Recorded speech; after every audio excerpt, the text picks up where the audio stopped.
প্রিয় দর্শক বন্ধুরা, আমি বিশ্বনাথ, জিকে উইথ বিশ্বনাথে যারা এবছর 2021-এ তোমরা মাধ্যমিকে ইংরেজি তোমাদের রয়েছে, যারা মাধ্যমিক দিতে চলেছো সেই সমস্ত পরীক্ষার্থীদের সবার জন্য কিন্তু এই রিপোর্টটা নিয়ে এসেছি, ইংরেজি রিপোর্ট।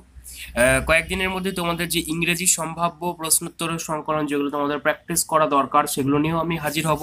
ইতিমধ্যেই বাংলা ইতিহাসের কিন্তু সম্ভাব্য প্রশ্ন আমি অলরেডি পাবলিশ করে দিয়েছি, তোমরা প্লেলিস্ট থেকে দেখে নিতে পারো বা ডিসক্রিপশন বক্স থেকেও দেখে নিতে পারো।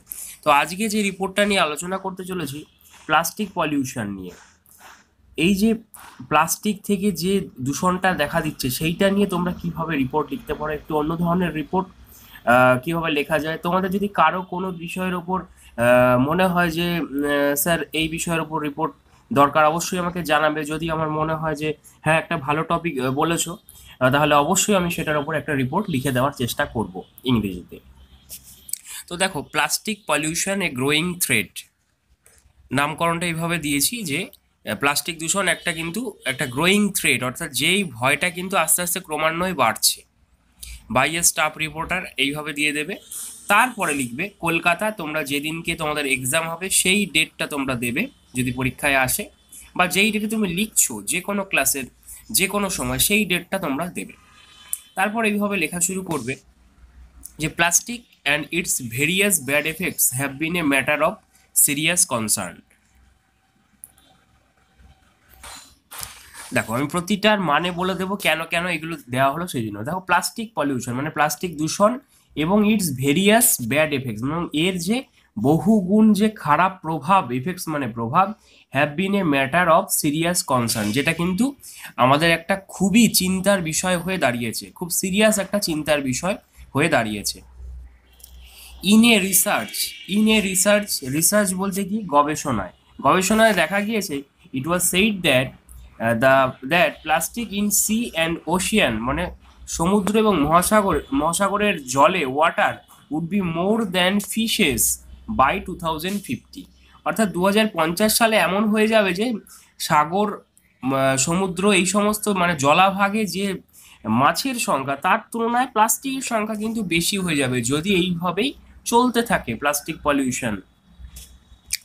তারপরে দেখো, দ্য কমন পিপল মানে কমন মানে সাধারণ, সাধারণ পিপল মানে মানুষজন, জনগণ, সাধারণ জনগণ, হ্যাভ টোটালি বিন ডিপেন্ডেন্ট, অর্থাৎ সাধারণ জনগণ সম্পূর্ণভাবে নির্ভর করছে, ডিপেন্ডেন্ট মানে নির্ভরশীল, অন প্লাস্টিকের ওপর।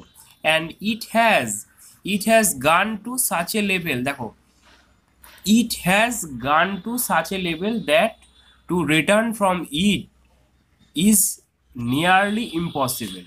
মানে বলছে যে এইটা এমন একটা জায়গায় চলে গেছে, গো ওয়েন্ট গান, এটা পাস্ট পার্টিসিপল ফর্ম করা হয়েছে, এমন একটা জায়গায় পৌঁছে গেছে, টু সাচ এ লেভেল, এমন একটা স্তরে যে রিটার্ন মানে ফিরে আসতে, ফ্রম ইট মানে এর সেই জায়গা থেকে ফিরে আসতে, ইট ইজ নিয়ারলি ইম্পসিবল, মানে এটা প্রায় অসম্ভবের পর্যায়ে পৌঁছে গেছে। তোমরা জানো, দেখো, থার্ড পার্সন সিঙ্গুলার হলে তখন কি হয়, আমরা হ্যাজ ব্যবহার করে থাকি, তো ইট হ্যাজ এই জন্য আমরা ব্যবহার করেছি। খুব সহজ ভাষায় তোমাদের জন্য তুলে ধরার চেষ্টা করছি। নেক্সট দেখো, আমরা দেখবো India produces 9.46 million tons of plastic waste every year. Bharatvarsha কি করছে, প্রতি বছর 9.46 মিলিয়ন টন প্লাস্টিক ওয়েস্ট মানে আবর্জনা প্রতি বছর কিন্তু আহ, ভারতবর্ষ এটা কিন্তু উৎপাদন করে। কিন্তু তবুও, তারপরেও দেখো, স্টিল, স্টিল মানে কি, স্টিল মানে হচ্ছে তবুও, much West is left uncollected near about 40%, বলছে তবুও 40% বর্জ্য পদার্থ কিন্তু আনকালেক্টেড থেকে যায়, মানে যেটাকে কিন্তু কালেক্ট করা হয় না, সংগ্রহ করা হয় না। তাহলে বুঝতে পারছো আমাদের প্লাস্টিক বর্জ্যের পরিমাণটা কি পরিমাণে বেড়েছে। Among the various Indian states, Delhi produces plastic waste much। এর মধ্যে দিল্লি কিন্তু সবচেয়ে বেশি প্লাস্টিক ওয়েস্ট করে থাকে, বর্জ্য পদার্থ তারা বেশি ব্যবহার করে, said by central pollution board, অর্থাৎ কেন্দ্রীয় দূষণ পর্ষদের পক্ষ থেকে কিন্তু সেটা জানানো হচ্ছে। এবার দেখো, তোমাদের মনে রাখতে হবে, তোমাদের কিন্তু রিপোর্ট রাইটিংয়ে পয়েন্টস দিয়ে দেয়। তো আমি যে রিপোর্টটা তোমাদেরকে দিচ্ছি, তোমাদের এটাই যে লিখতে হবে এমন তো কোনো কথা নেই। তোমাদের যেটা পয়েন্টস দেবে, পয়েন্টস অনুসারে তোমরা দেখবে এই ধরনের লেখাগুলো কিন্তু লেখা যাবে। তোমরা জাস্ট লেখাগুলো দেখে রাখো, খাতায় তুলে রাখো ভিডিওটা স্ক্রিনশট করে, এবং পরবর্তীতে যখন তোমাদের পয়েন্টস আসবে, পয়েন্ট ওরিয়েন্টেড তোমরা কিন্তু এই ম্যাটারগুলোকে তুলে ধরবে, এই বিষয়গুলোকে জাস্ট তুলে ধরবে, তাহলেই তোমরা কিন্তু একটা ভালো স্কোর করতে পারবে। নেক্সট দেখো, among the various Indian states, among মানে মধ্যে, দ্য ভেরিয়াস ইন্ডিয়ান স্টেটস মানে বিভিন্ন ভারতের যে বিভিন্ন অঙ্গরাজ্যগুলো, সেই রাজ্যগুলির মধ্যে Delhi produces plastic waste very much, মানে সবচেয়ে বেশি মাছ দিয়েছে, set by central pollution board, এটা পড়লাম। তারপর দেখো, ফ্রিকুয়েন্টলি মাঝে মাঝেই plastics are banned many cities to control the pollution, বলছে মাঝে মাঝে কি হয়, প্লাস্টিক কিন্তু ব্যান করা হচ্ছে বিভিন্ন শহরগুলোতে।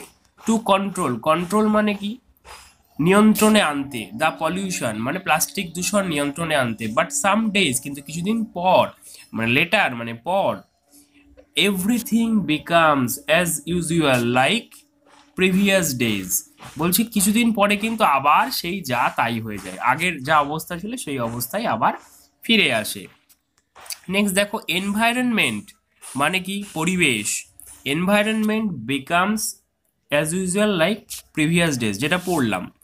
তারপরে দেখো কি আছে, বিভিন্ন কয়েকটা অ্যাক্টের কথা তুলেছি, protection act, the plastic rules, the hazardous wastes rules, আর দ্য কন্ট্রোল আর they are to control the growth of plastic pollution. এগুলো কি, এনভায়রনমেন্ট প্রোটেকশন অ্যাক্ট মানে এগুলো আইন, তারপর প্লাস্টিক রুলস 2009, আর দ্য হ্যাজার্ডাস ওয়েস্টস রুলস মানে বর্জ্য পদার্থ, সেই সমস্ত নিয়ে কিন্তু বিভিন্ন আইনগুলো কিন্তু করা হয়েছিল, কেন, যাতে গ্রোথ অফ প্লাস্টিক পলিউশন কমানো যায়, ইনক্রিজ নয় ডিক্রিজ করা যায়, ইনক্রিজ মানে বৃদ্ধি, ডিক্রিজ মানে কমানো। এইরকম কিছু ওয়ার্ড অফ কালেকশন তোমাদের কিন্তু লাগবে, তোমাদের ভোকাবুলারিটাকে বাড়াতে হবে একটু ভালো ইংরেজি লিখতে গেলে। Other measures have also been taken, বলছে অন্যান্য যে প্রয়োজনীয় সতর্কতাগুলো দরকার সেগুলোও কিন্তু নেওয়া হয়েছে, but this are not implemented, বলছে সেগুলোকে কিন্তু সঠিকভাবে প্রয়োগ করা হচ্ছে না, implemented in a proper way, proper way মানে সঠিক পথে। দেখো তুমি পড়াশোনা করছো, তুমি পড়াশোনা করছো কিন্তু কোনো নির্দিষ্ট একটা লক্ষ্যে যদি তুমি পড়াশোনা না করো, র্যান্ডামলি তুমি বই পড়ে যাচ্ছ, যেটা পাচ্ছ বই পড়ে যাচ্ছ, সেটাতে তোমার হবে না তো, না, তাহলে তোমার বদহজম হয়ে যাবে। যেমন তোমাকে কিছু নির্দিষ্ট নিয়ম অনুসারে রুটিন ওয়াইজ তোমাকে পড়তে হবে, তাহলে তুমি তোমার সিলেবাসটা কভার করতে পারবে। নেক্সট দেখো, the Indian central and state government মানে কেন্দ্রীয় সরকার এবং রাজ্য সরকার বোথ উভয়কেই কি করতে হবে, should carefully think on this burning matter, তোমরা কিন্তু বার্নিং ম্যাটারটাও দিতে পারো এখানে, তাহলে কি হয় ব্যাপারটা আরো ভালো দাঁড়াবে। তাহলে কি করবে, কেন্দ্র এবং রাজ্য সরকার উভয়কেই যৌথভাবে কিন্তু এই ব্যাপারটার ওপর, যে জ্বলন্ত যে সমস্যা সেই সমস্যার ওপর কিন্তু চোখ রাখা উচিত, সেইটার উপর কিন্তু দেখা উচিত, কেয়ারফুলি সেটাকে হ্যান্ডেল করা উচিত, নাহলে কিন্তু এটা একটা খুব বাজে দিকে আমাদেরকে নিয়ে যাবে, আমাদের ভবিষ্যৎকে কিন্তু একটা ডেঞ্জারের দিকে নিয়ে যাবে। তো এই হচ্ছে প্লাস্টিক পলিউশনের উপর একটা রিপোর্ট। তোমাদের যে কোনো যদি টপিকের উপর মনে হয় তোমরা পাচ্ছ না, অবশ্যই আমাকে জানাও কমেন্ট বক্সে, অবশ্যই আমি চেষ্টা করব। আজ আসি, পরের ভিডিও আবার দেখা হবে, ধন্যবাদ।